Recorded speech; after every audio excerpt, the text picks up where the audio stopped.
The Fur Country by Jules Verne. Part 1, Chapter 10. A Retrospect.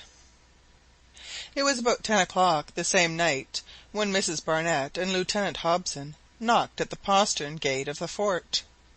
Great was the joy on seeing them, for they had been given up for lost. But this joy was turned to mourning at the news of the death of Norman.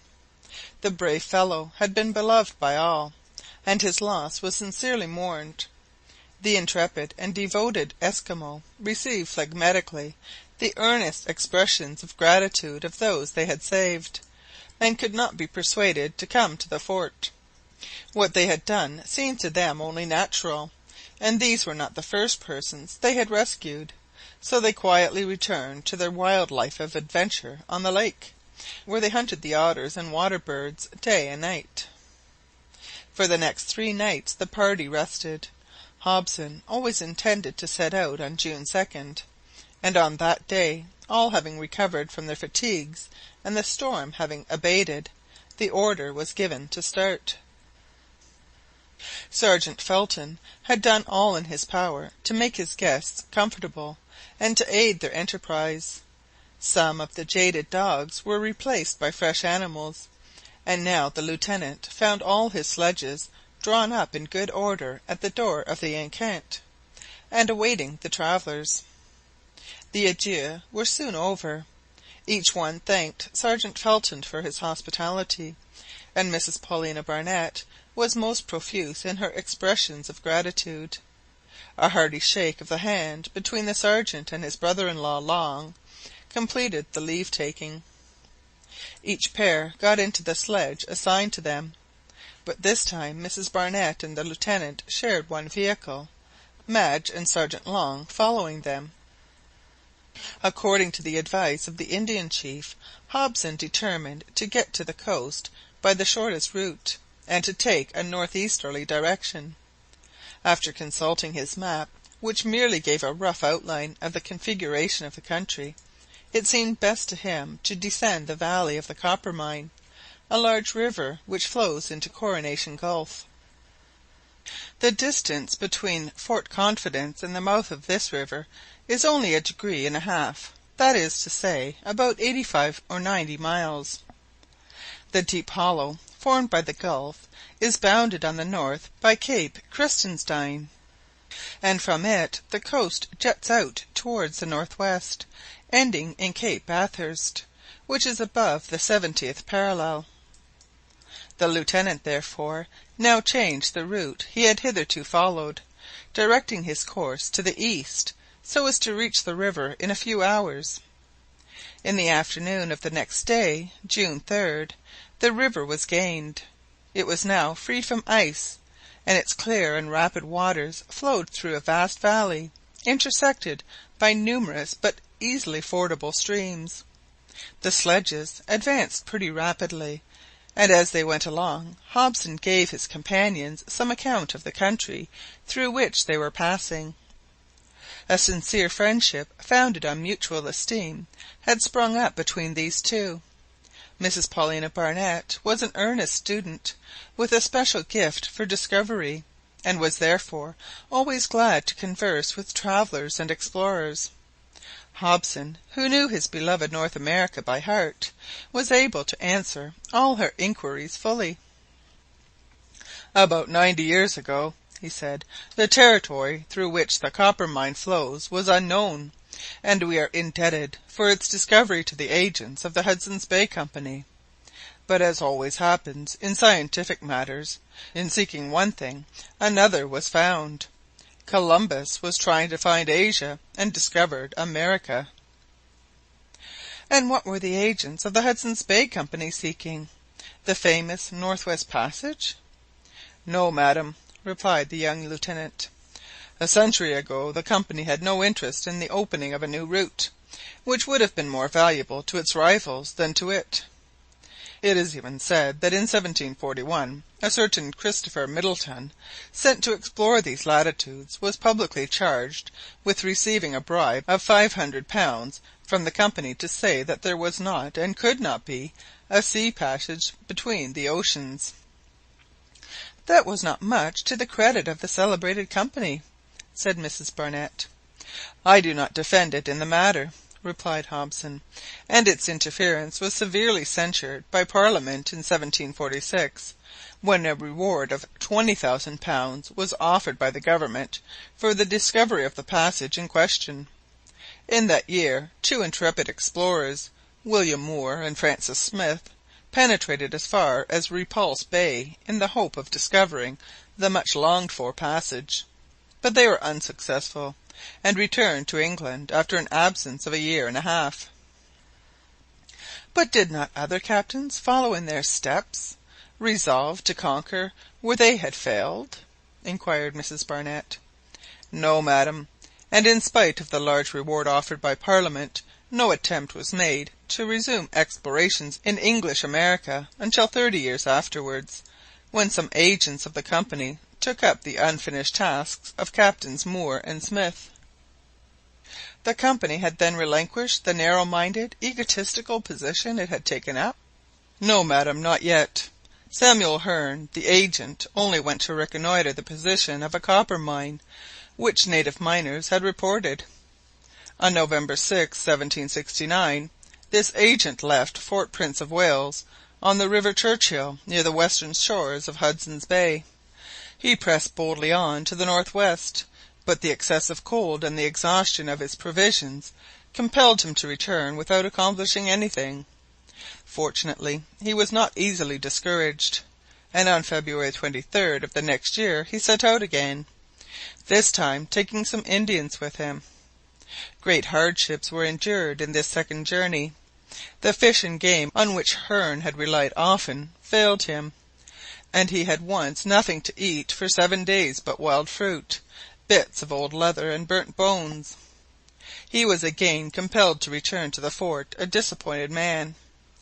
But he did not even yet despair, and started a third time, December 7th, 1770, and after a struggle of 19 months he discovered the Coppermine River, July 13th, 1772, the course of which he followed to its mouth.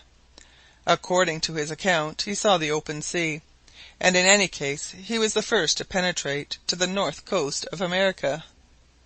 "But the North-West Passage, that is to say, the direct communication by sea between the Atlantic and Pacific Oceans, was not then discovered?" "Oh no, madam," replied the lieutenant, "and what countless adventurous sailors have since gone to seek it!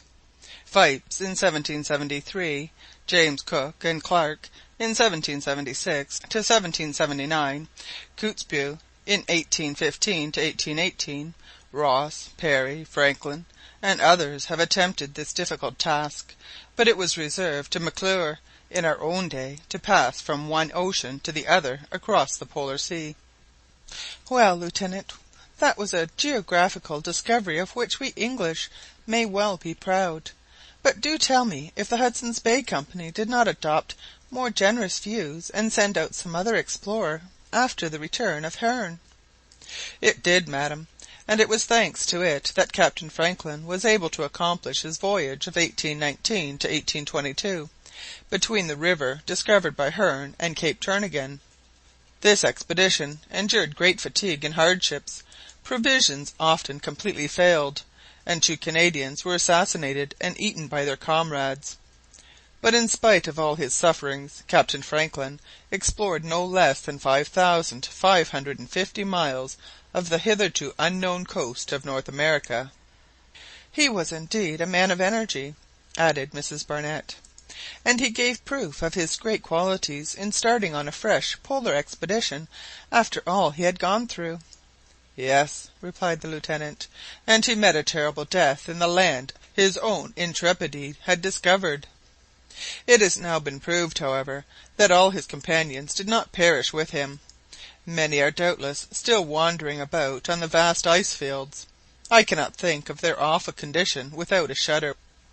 One day," he added earnestly, and with strange emotion, "one day I will search the unknown lands where the dreadful catastrophe took place, and—" "And," exclaimed Mrs Barnett, pressing his hand, "I will accompany you. Yes, this idea has occurred to me more than once, as it has to you. and my heart beats high when I think that fellow countrymen of my own Englishmen are awaiting succour." "Which will come too late for most of them, madam," said the Lieutenant; "but rest assured some will even yet be saved." "God grant it, Lieutenant," replied Mrs Barnett; "and it appears to me that the agents of the Company, living as they do close to the coast, are better fitted than any one else to fulfil this duty of humanity." "I agree with you, madam. They are, as they have often proved, inured to the rigours of the Arctic climate. Was it not they who aided Captain Back in his voyage in 1834, when he discovered King William's Land, where Franklin met his fate?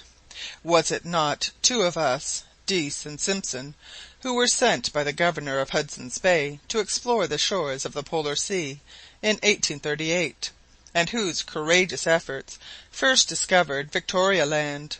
It is my opinion that the future reserves for the Hudson's Bay Company the final conquests of the Arctic regions. Gradually its factories are advancing further and further north, following the retreat of the fur-yielding animals, and one day a fort will be erected on the pole itself, that mathematical point where meet all the meridians of the globe." During this and the succeeding journeys Jasper Hobson related his own adventures since he entered the service of the Company, his struggles with the agents of rival associations, and his efforts to explore the unknown districts of the north or west. And Mrs Barnett, on her side, told of her travels in the tropics. She spoke of all she had done, and of all she hoped to accomplish, so that the long hours, lightened by pleasant conversation, passed rapidly away. Meanwhile the dogs advanced at full gallop towards the north. The Coppermine valley widened sensibly as they neared the Arctic Ocean. The hills on either side sank lower and lower, and only scattered clumps of resinous trees broke the monotony of the landscape.